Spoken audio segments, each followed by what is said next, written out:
Hi everyone, John here again with some more wedding photography tips. This time I'm going to talk about a bit of field flash and a few little things and tips and show you a couple of pictures. I have done this video twice now, but it went on for half an hour. I don't want it to go on for that long, so I'm going to go a bit quicker this time and make another video about a course that I've just watched by Joe Busink, and I think it was fantastic, and it's about capturing emotion and moments more than framing, field flash. I mean, I'm always stipulating, prime example here, I'll talk as I go through it, but here's a prime example of field flash. No field flash, this image wouldn't have been, to me, photographers would take it and go, yeah, done, it's dark, so what? That's what I see it a lot here in Leeds. And if you look at it, basically camera settings, I exposed for the rim light and then filled with flash, and that's how you do it. Always expose for the ambient, then bring your flash in. If you bring your flash in at the same time, you're not quite sure what's what. So once I did this for the ambient, I then brought in the fill, and you can see I got a nice kicker light from the sun, and it looks nice. The moments there, I did crop a bit far to the right than I would have liked to, but I did pull off a nice shot. The expression's there, the fill flash is there. That's why I say use fill flash. Jump into number 2, wanting to create nice highlights next to shadows. Found a window on the landing. Did want to do some full length shots, but the place wasn't that brilliant for doing full length. So if I'd have implemented this other things, it wouldn't have looked as nice. So I came in nice and tight and I did a few of these, and there was all similar composition. I have got a couple of nice places coming up where I'll use the archway of the door as well, and I'll frame it a lot differently. But I was just practicing my highlights next to shadows here, and on somebody nice and dressed up, and you can see I've got a lovely highlight and I've got a lovely shadow. Absolutely really nice picture.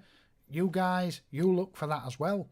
I wanted to keep the bit of the window in the shot, and you can see it's a really nice shot. I think there was a bit of fill flash in there as well. Again, outside, it was raining. I thought I did photograph the car the usual. I did the front, the side, and I thought that I'd just do this shot, and it's just a really, really nice shot. You can see really rainy day here, look. Absolutely crap. Fill flash, prime example, fill flash. Look at the eyes, nice blue eyes. She loved this shot. She bought this shot. It's an absolute cracker. Without the fill flash, she would have looked older. And it wouldn't have just been as nice when you printed it. The way you need to look at it is, if you can look at your prints that you do and you can't tell the colour of the eyes, I tend to not like that. I just think it's shit then.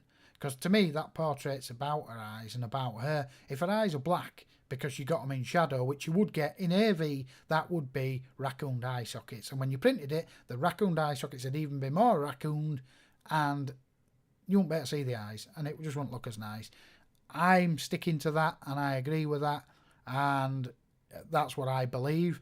But you take it with a pinch of salt. If you believe, no, I like dark eyes. I think people like dark eyes because they can't be arsed with flash. It's easy. My son could do that shot. If I put him in AV and went, take it, no flash, he could just do it. It isn't a professional shot without that bit of flash. And I know people might be going, yeah, it is. No, it isn't. No, it isn't. Anybody can put the camera in AV and click. Anybody. I can give it to my brother who's coming tomorrow from Ireland. Here, take a shot of me now, AV. And frame it nice and tight, and he won't get that because that's got fill flash in it. But and it lifts it and it makes it a lot nicer. But it just get the raccoon eyes, and that's what, to me, you're not paying for that. A bride's not paying you for that. If you give them this, they're getting something nice. So remember, don't be afraid to use a bit of fill flash. Don't get me wrong, it's just my belief. You can believe whatever you want, and I won't tell you what to believe. Fill flash again. This, I'm just going to quickly talk about this. This was taken, now if you look at the expression on this, I can see that that's a little bit false, as in a critique wise. But this, when I walked in, the camera was faced to the back to the window where the light, there wasn't very much light because it would have really got overcast there, but the camera was faced to the back of the window, the chair was faced to the back of the window. So when I walked in, I got my camera kit, said hello to everybody, went in, said hello to everybody, And then I got some camera gear out and I went, look, is there any chance we can move this chair? And I want to rotate it around here and I want to do it. And I positioned the chair where I wanted it. And then I put the people there and took these shots. And as you can see, they're really, really nice highlights, nice soft shadows, really, really nice shot. So don't be afraid of walking into somewhere. And I know I discussed this in one of my other videos, but I didn't have a picture. And posing. Well, I don't know if you want to call it posing, whatever, but if you see a nice light, don't be afraid to put your people in that nice light. There's no point me seeing that lovely soft light, and it was an overcast day as well, so the light was really soft. Don't get me wrong, it was very low. I would at f2 here at ISO 800 at something like 1/60th of a second, so my ISO was up for this sort of window light shot, really. If it had been quite a bit brighter, my ISO could have been 200 or 100. But I seen the light, that it were pretty, it were nice, it was soft, and I had to move them to the light, and don't be afraid to do that. Again, I think this was a shot that my mate had taken. We put them all together, and he went upstairs, and he shot from down, which, cool shot. Again, he's chopped a little bit of the shoulder on the right, but if you look at the moment, he's whispering in his ear there, and his mate there's talking to somebody else, and he's laughing. And to you or me, it don't mean much, but to them, when they seen the shot, they went, oh, look at that, that's when I was saying that in your ear. And it meant a lot. And they wanted this shot for the album. And it goes a bit to what I was saying about this Joe Bew sync, was on about the moment matters more than the framing. And if you've got to click quickly before you get the framing correct and the exposure banging, he's right. I mean, I've never thought about it that way, but he's right in a way. Just click. See the moment and click. If everything's not perfect with the picture, that's part of wedding photography. Instead of perfection, he says the moment matters more. And I've always thought about, I like to capture moments. There's a moment there. There's a moment there with a young lad walking up on the right side. But a couple of the other guys aren't looking, but he's walking up, he's marching on in front, and it's just a lovely, the bride and groom will love it. That's just nice, exposing, blowing out the window here, because it was a council, well, I think it was a council's day. It didn't look right nice outside, so I made a decision to slow the shutter down and overexpose it really good to blow out the background. Again, prime example of the expression. It's a genuine smile on these guys' faces. It's just okay. I've cropped the hand a little bit here. It's not the best of looking behind them. If I'd have had my posher lens on, this was one of my early weddings. If I'd have had a better lens, which I've got now, I probably could have blurred that a lot more. But again, being a wedding photographer, you've just got to take what you can and try and make the best of it. And I think that the framing on it and the exposure and the fill flash and everything is the best that I could have got from that lens that I was using and the light, basically. And if you can do that, then you're becoming a better photographer. Again, little nice frame, nicely framed, bit of fill flash to go in and just lift the shadows. Again, trying to make sure that everybody's smiling to the best of my ability and making sure that the flowers, if I want to critique myself, I've gone and bloody let the flowers be behind this girl's head. But it's still a nice shot, but something to watch out for yourself. Look at your group shots and don't think, well, don't just look at the expressions and think, well, that's a great shot. Yes, it is. The expression is, like we've discussed, is more important than anything. But also take notice of the little things like the flowers. They're okay and they look nice. But again, that'll never happen again. I won't put the head in front of the flowers. Don't get me wrong, it was raining, it was a cloudy day. It was really, really unideal circumstances, and sometimes that does sort of make you feel a bit more down and things are working against you. Bit of fill flash again. This, watch your exposure. It's not an AV shot. You won't pull that sort of shot in AV.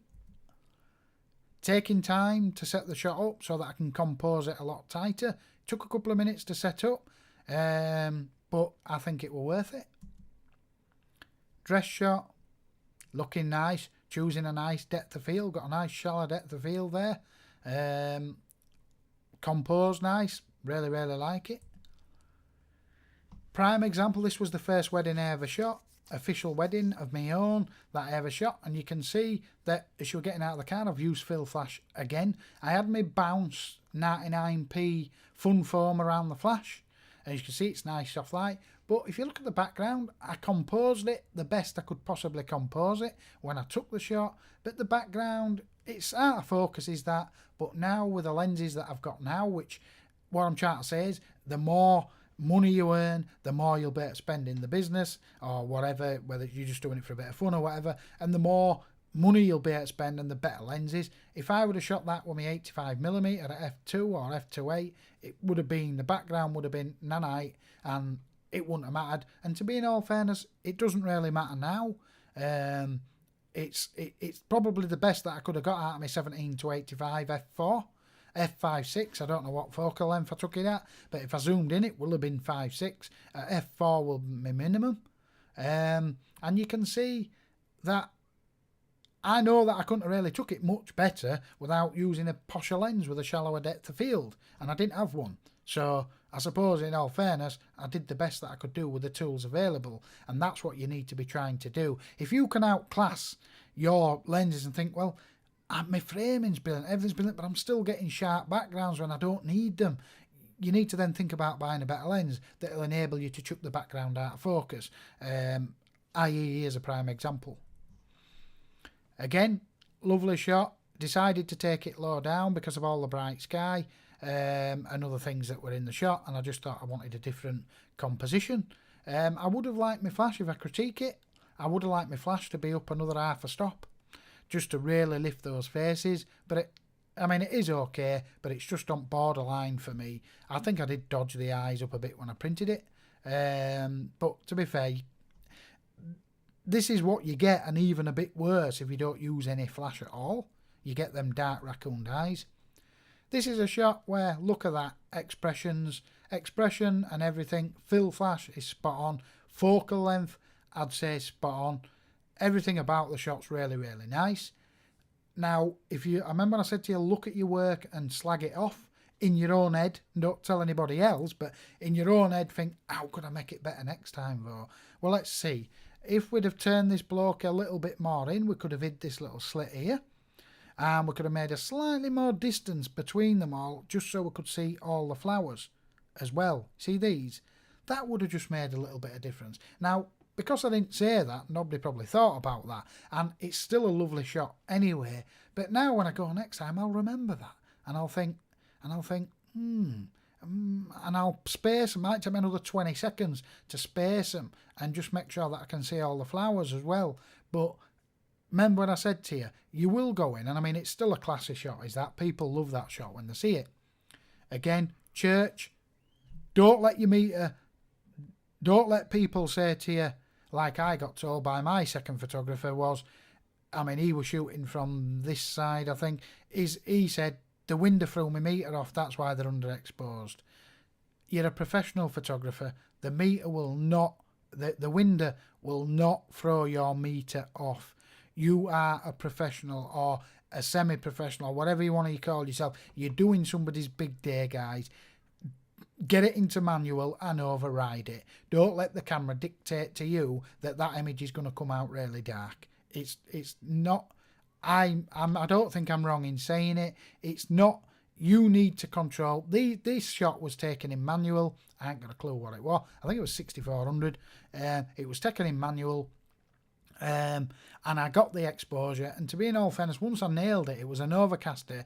I think it just sat there through the whole wedding. My exposure sat there, and it took the shots. And as you can see, it's a lovely exposure. You can see the colour and stuff like that's not quite as vibrant on it because ISO's up at 32 and 6400. Couldn't use no flash, and it does affect the colour saturation. Again, this was the first wedding I did. You can see that is exactly as I took the shot out of the camera. You can see that I couldn't have blurred the background because I didn't have a lens to do so. I took it with my 17-85. I can't remember the aperture, but you can see I composed it well. I used fill flash. Could I have done that now with my posher lenses and blurred that background a lot more? Yes, but I didn't have that posh lens then, so I did the best that I could probably do, and I got a good expression. I've got nice light in the eyes, and yes, I would have liked it better if the background were blurred, but she didn't notice that But you look at your own work and be the master at critiquing your own work, and it'll make you a better photographer later on. Again, shot with a 50mm. I'd always do a bit of black and white and colour. Again, looking at this shot, taking time to make sure that the flowers was all showing, making sure that the wrist was hidden by the flowers. The little girl's here, I did say lift your flowers, and the little girl here, she's lifted her flowers up, bless her. She was lovely. I got some really lovely photographs of her.